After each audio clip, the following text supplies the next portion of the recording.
اے لوگو ایمان والو داخل ہو جاؤ پورے اسلام میں۔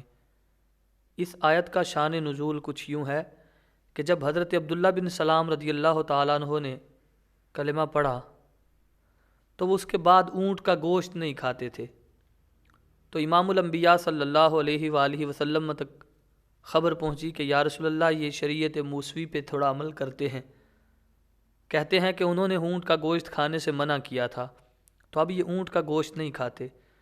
امام الانبیاء صلی اللہ علیہ وآلہ وسلم اونٹ ذبح کروایا اور کروا کے ان کی دعوت کی، فرمایا اوے کھاؤ جوانو، تو عرض کرنے لگے یا رسول اللہ ہم شریعت موسوی پہ تھے تو انہوں نے یہ منع کیا ہے کھانے سے۔ اللہ نے فوراً قرآن نازل کر دیا ادخلوا فی السلم کافہ، فرمایا داخل ہو جاؤ پورے اسلام میں۔ دور موسیٰ کی بات کرتے ہو، دین مصطفیٰ میں آ کر کہا جب دین مصطفیٰ ہے پھر زمانہ بھی مصطفیٰ کا ہے، پھر شریعت بھی مصطفیٰ کی ہے، اب یہاں حکومت مصطفیٰ کی ہے، راج مصطفیٰ کا ہے، کہا یہاں پہ کسی اور شریعت کی بات نہ کرو، ادخلوا فی السلم کافہ، اگر ایمان لے آئے ہو پھر پورے اسلام میں آؤ۔ میں جب یہ بات پڑھتا ہوں تو میں سوچ میں پڑ جاتا ہوں کہ حضرت عبداللہ بن سلام رضی اللہ تعالیٰ عنہ نے صرف اونٹ کا گوشت کھانے سے انکار نہیں کیا، فقط سوال کہا کہ یا رسول اللہ ہم شریعت موسوی پہ تھے تو اس لیے ہم نہیں کھاتے، یہ نہیں کہا کہ حرام ہے یا کوئی ایسا گوشت نہیں کھایا جو مردار ہو وہ کھاتے تھے یا نہیں کھایا، نہیں ایسی بات نہیں ہے، کہا بس یہ کھانے سے منع کیا تھا ہم نہیں کھاتے۔ تو اللہ نے قرآن نازل کر دیا کہ تم پورے اسلام پہ نہیں ہو۔ میں اور آپ کس بات کا دعویٰ کرتے ہیں؟ ہمارے گھر میں کون سا اسلام ہے؟ ذرا گریبان میں جھانک کے دیکھو، کتنی چیزیں اسلام میں ایسی ہیں جو حرام کر دی گئی اور ہمارے گھر میں کھائی جا رہی ہیں، ہم پیٹ بھر کے کھاتے ہیں۔ حضور نے فرمایا شراب نہ پیو حرام ہے، ہم پیتے ہیں پھر بھی مسلمان ہیں، پتہ نہیں کس اسلام کی بات کرتے ہو۔ بہت ساری چیزیں ایسی ہیں۔ عرض کرنے لگے یا رسول اللہ اگر پورے اسلام پہ آ جائیں گے تو اللہ کیا عطا کرے گا؟ تو وہ مال دولت زر نہیں مانگتے تھے۔ امام الانبیاء نے فرمایا اللہ تمہیں دونوں جہانوں کی عزتیں عطا فرما دے گا، اللہ تمہیں دونوں جہاں کی برکات عطا کرے گا۔ آپ میں سے کوئی بندہ سوال کر سکتا ہے شاہ جی ہم بھی تو اسلام پہ ہیں، میں کہتا ہوں تو اسلام پہ نہیں ہے، تو اسلام پہ نہیں ہے، لیکن دیکھ اسلام نے تمہیں کتنی عزت عطا فرمائی، تمہارا کتنا برم رکھ لیا، مصطفیٰ کا کتنا احسان ہے تم پر، اسلام کے کتنے احسانات ہیں تم پر۔ پہلے اگر کسی کا کوئی مر جاتا تو کوئی ان کو جنگلوں میں جا کے لٹکا دیتا، کوئی کسی کو جلاتا ہے، کوئی کوڑے کے ڈھیر پہ پھینک دیتا ہے، کوئی ایسا ہی لاش کو چھوڑ کے آ جاتا ہے۔ دیکھ مصطفیٰ نے کتنا احسان کیا تجھ پہ، اپنا غلام بنایا اور غلام بنا کے فرمایا اے جلانے والے دور گئے، درختوں پہ لٹکانے والے دور گئے۔ اب اسلام یہ ہے کہ جو اسلام پہ زندگی گزار کے جائے اسے جلانے نہیں دیتا، اسے لٹکا کے اس کی لاش کو خراب نہیں ہونے دیتا۔ اسلام کہتا ہے باعزت طریقے سے اسے غسل دو، کفن پہناؤ اور کندھوں پہ اٹھا کے لے جاؤ تاکہ دیکھنے والوں کو پتہ چل جائے جو زندگی اسلام پہ گزارے اسلام اسے کتنی عزتیں عطا فرماتا ہے۔ اب ایک اور بات یہاں ختم نہیں ہوتی۔ کوئی نماز بھی دیکھو، اگر کوئی چودھری ہو، کوئی پیر ہو، کوئی محدث، کوئی محقق، کوئی مفکر، سارے کے سارے امام کے پیچھے ہیں۔ اور آج دیکھو جو اسلام پہ زندگی گزار کے جائے، حالانکہ گزاری نہیں اسلام پہ، اسلام نے کہا جھوٹ نہ بول، ساری زندگی جھوٹ پہ گزارتا رہا۔ اسلام کہتا ہے کسی کا حق نہ کھا، ساری زندگی کسی کے حق کھاتا رہا۔ اسلام کہتا ہے کسی پہ ظلم نہ کر، ساری زندگی ظلم کرتا رہا۔ اسلام کہتا ہے ماں باپ کی نافرمانیاں نہ کر، ساری زندگی ان کو رسوا کرتا رہا۔ اسلام کہتا ہے قرآن کا دامن تھام لے، اس پہ گرد پڑی رہی، گھر میں کھول کے بھی نہیں دیکھا۔ اسلام پہ زندگی گزاری نہیں، فقط نام کا مسلمان تھا۔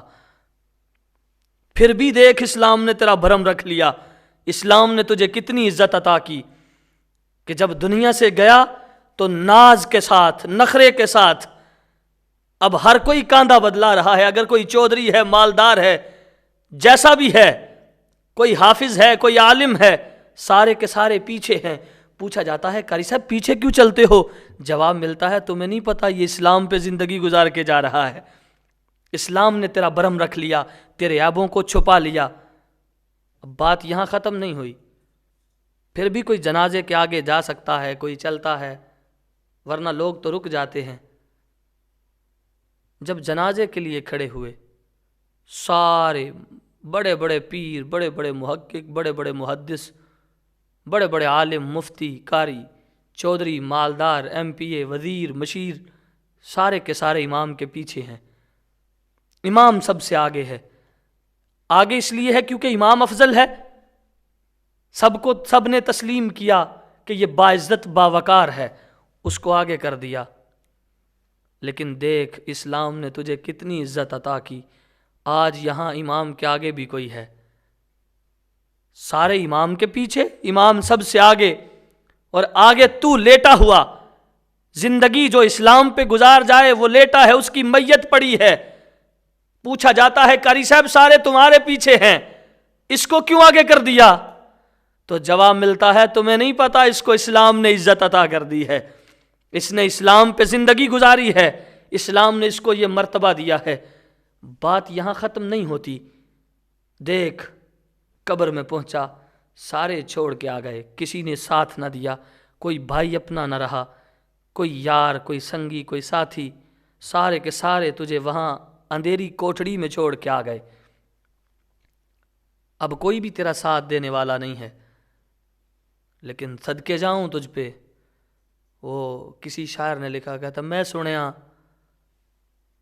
سنیا کہ رات قبر دی کالی، لوکاں مینوں آن ڈرایا کہ رات قبر دی کالی، پر میں سنیا اتھے اونے ہونا جدے مونڈے کملی کالی۔ لوگ کہتے ہیں اندھیری کوٹھڑی ہے، چھوڑ کے آ جاتے ہیں، لیکن قربان جاؤں مصطفیٰ تجھے وہاں بھی نہیں چھوڑیں گے، حضور تیری قبر میں بھی آ جائیں گے۔ یہ کیا ہے؟ اسلام کا احسان نہیں ہے تو اور کیا ہے؟ یہ مصطفیٰ کا دیکھ، ساری زندگی ہم نافرمانیوں میں گزار گئے، اور مصطفیٰ نے کتنا احسان کیا کہ جب قبر میں گھبرائے، وہ کسی شاعر نے لکھا، جب قبر اندھیری میں گھبراؤں گا میں تنہا، امداد میری کرنے آ جانا رسول اللہ۔ جب قبر اندھیری میں گھبرا رہا ہوگا، مصطفیٰ تجھے سینے سے لگائیں گے۔ یہ مصطفیٰ کا احسان نہیں ہے تو اور کیا ہے؟ اسلام تجھے عزتیں عطا کر رہا ہے، اسلام تجھے وقار عطا کر رہا ہے، لیکن جس دین کو اللہ نے فرمایا وہ دین میرے تیرے گھر میں نہیں ہے۔ آج گھر گھر میں کنجریاں ناچ رہی ہیں، پہلے گھروں سے قرآن کی آواز آیا کرتی تھی، پہلے گھروں میں فرمان مصطفیٰ کی آواز آتی تھی، آج گھر گھر سے کنجریاں ناچنے کی آواز آتی ہے۔ وہ کسی شاعر نے کہا، کل تک جو قوم لڑتی تھی شمشیر کے ساتھ، آج بیٹھ کے کنجریاں دیکھتی ہے ہمشیر کے ساتھ۔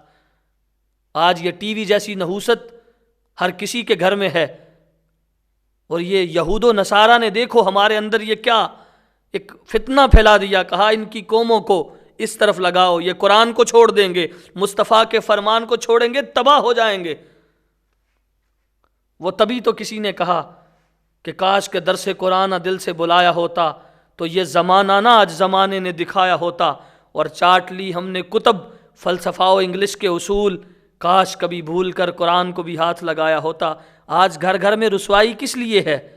فقط اسی لیے ہے کہ ہم نے قرآن کو چھوڑ دیا ہے، مصطفیٰ کے فرمان کو چھوڑ دیا ہے، دین نے ہمیں جو دیا ہم نے ان کو چھوڑ دیا، اور جو دین نے نہیں دیا ہم اپنا کے بیٹھے ہیں۔ اللہ ہمیں ہدایت عطا فرمائے۔